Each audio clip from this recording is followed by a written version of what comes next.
Sila Pero lang. bro, merong advantage kasi ang Brazil. Kaya medyo nahirapan lalo ang Gilas. Nawalan tayo ng big man eh. Hindi kasi kung iisipin mo sa I big think it man, would have been a little bit different kung nandoon si Kai Soto. hindi ko din masasabi kasi for me hindi naman sa kinokontra ko for me Hindi, kasi okay lang na kontrahin mo sa akin. Okay lang yan, bro. kasi Kontrahin mo.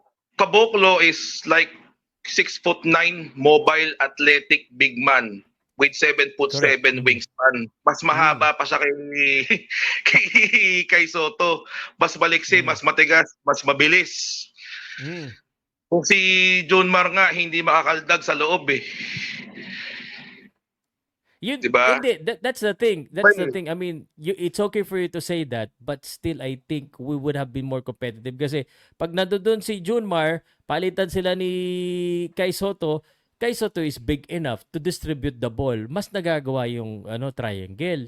Kaya Kasi nahirapan ang tayo. Japet Aguilar, face up, wala eh. kasi kasi ang nahirapan lang naman talaga tayo sa game na 'yon. Hindi naman doon sa mga bigs eh. Kay Marcelino Huertas. Oh. Mm. Ginawa tayong piso-piso sa pick and roll. Kasi Sa gano'n pick pa and rin roll, naman oh. eh, kahit si Kai Soto pa rin naman ilagay mo do'n eh. Magda-drop defense din naman din 'yon.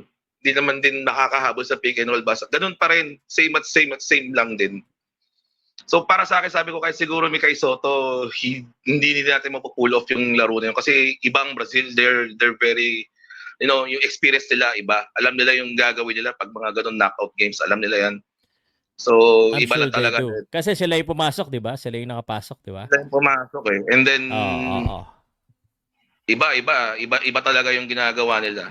Pati sa kayo But nga sa lahat ng teams na nakalaro na sa OQT, sila lang yung gumawa kay Brownlee ng ganun na pinag-commit nila sa depensa si Brownlee. Pinagod nila buong laro.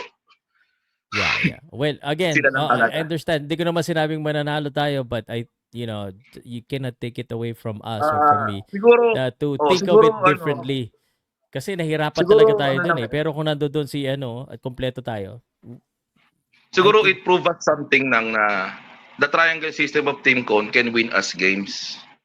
Pero to win a tourney, mahirap. Kailangan talaga may alternative ka na system na ginagamit. May yeah. iba ka, may alternative ka talaga. Kasi maraming pwedeng mangyari. Kagaya niyan, si Kai Soto, nadali. Maraming pwedeng mangyari. So kailangan yung Yun na nga. adjustment mo. Every scenario, Pero every case. you gotta admit this is a better team than the last one. We have an Better than improvement. better Improvement. than Coach Tot. O kasi dito, Improvement. totoo, may pasahan, nagagamit naman. So, ano lang eh, basta ang galing ni Brownlee. Talagang sabi ko nga sa'yo noon, di ba, before FIBA World Cup, Brownlee or Clarkson, sabi ko nga noon, Brownlee ako eh. Yeah. Nagkakagulo tayo dito sa live eh. Sabi ko, iba kasi si Hindi, Brownlee, alam niya yung, Brownlee din ako eh. At saka so, that's why because yung preparation natanggap na ng karamihan, maybe me, na it's not gonna be ideal always. That's why naiintindihan ko si Team Cone na halos hindi siya nagpapalit ng players kasi para ang hirap nga ituro sabi mo, 'di ba? So mahirap sila ituro lang. yun. Konti-konti lang talaga dadagdag.